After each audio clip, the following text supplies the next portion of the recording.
On Sunrise, the reminder is simple.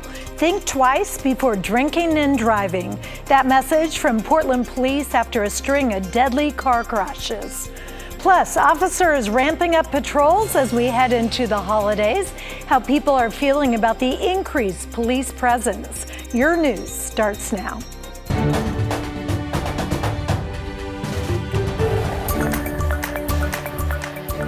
Good morning, and thanks for getting up with us on this Saturday morning. I'm Libby Dowsett.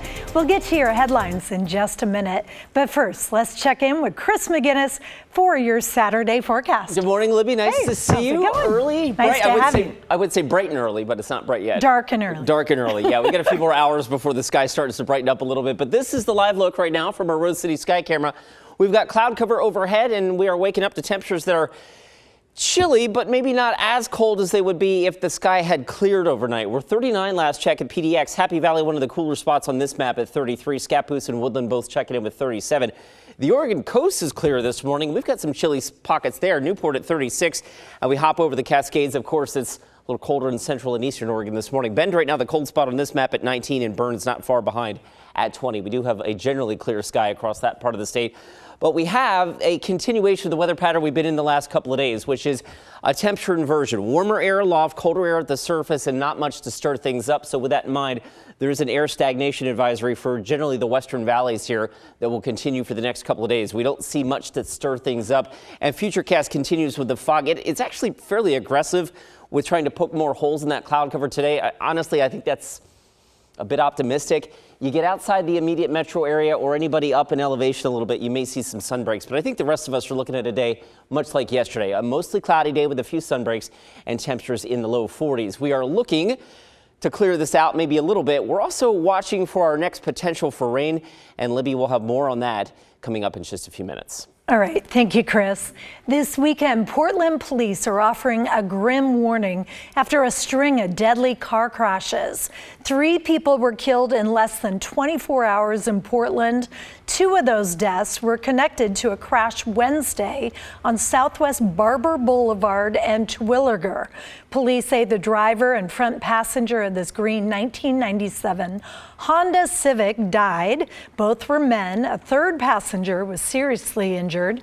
Investigators say the Civic crashed into the van as the van was turning left off Barber onto Terwilliger.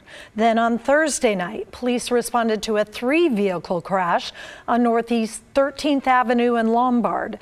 Investigators say a woman died on scene. Medics took 3 other people to the hospital.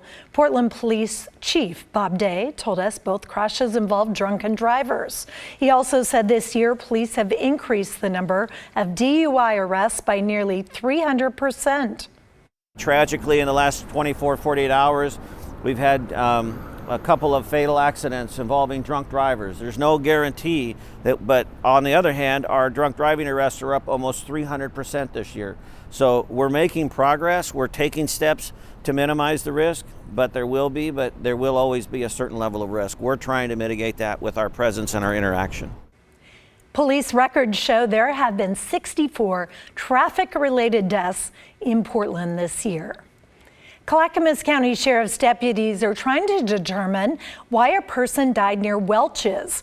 Friday morning, deputies were called to the area near Highway 26 and East Miller Road in unincorporated Clackamas County.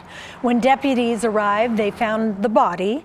At this point, they have not identified the person or released the cause of death. Investigators want anyone with information to call the Clackamas County Sheriff's Office. A man in the hospital after he was stabbed in Northwest Portland Friday afternoon. It happened near Northwest 19th and Burnside. When officers arrived, they found the victim with stab wounds. He was taken to the hospital. Police found and detained a possible suspect, but no charges have been filed. Police are asking anyone with information to call them. Around Portland, get set to see more police officers walking around at shopping centers and community events. Blair Best has more on what's behind the city's holiday walking patrols, now happening for a second year. Starting Black Friday, You'll see Portland police officers patrolling on foot. This type of patrol and outreach removes all barriers. It just lets us be together in our humanity and our presence. Every day from noon till 8 this holiday season, at least 2 officers will be out walking, hitting major city spots, including the zoo and shopping malls. So the goal is to meet as many people. We want friendly, positive interactions. Good, how are you? I'm Bob. Okay, Brian. Thanks for being down here. Appreciate it. These types of patrols are more difficult than they appear, given the Bureau's budget and staffing constraints. Thank you. Many of these officers are working overtime. So why do they do it? From an efficiency standpoint, you could look at this and say, hey, at a time where resources are thin, this is maybe not the best use of our time and our money. But I feel very strongly in the relationship piece. We asked people out shopping Friday what they think about seeing more police. Yeah, so having them around, I don't know if it's necessarily the best idea. I mean, I don't think it's a bad thing. Just by seeing them out there, I think it's going to deter people from wanting to do some of the vandalism and some of the just, opportunity crime that's out there. It could be a temporary fix to a much larger problem. I feel like a lot of people feel a lot safer when there's cops around, but some people don't feel safer when there's cops around. Generally, I haven't had the best experiences with PPD, and I don't think seeing them around generally makes me feel safer.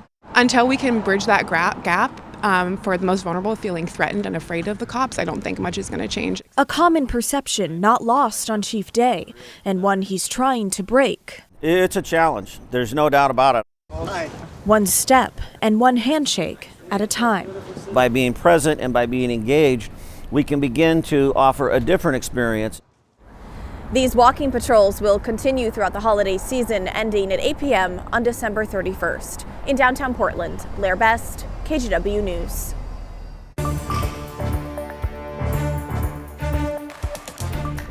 In Salem, a new housing project is providing homes for some low-income seniors.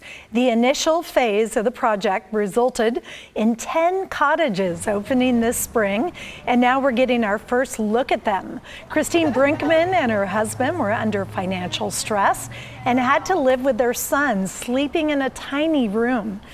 And then they were the first ones to move in. It absolutely means everything to me and my husband. It is finally given us a home, our own home to have. There's no way we could go and pay for an apartment, utilities, food, gas. The need is so intense right now. It's something that we see all around us, but what we're doing, we know that this is the fastest growing population of people facing homelessness. We want to prevent that. The United Way plans to break ground on phase 2 and 3 soon, which will provide 15 more homes. Anyone interested should visit their website or give them a call.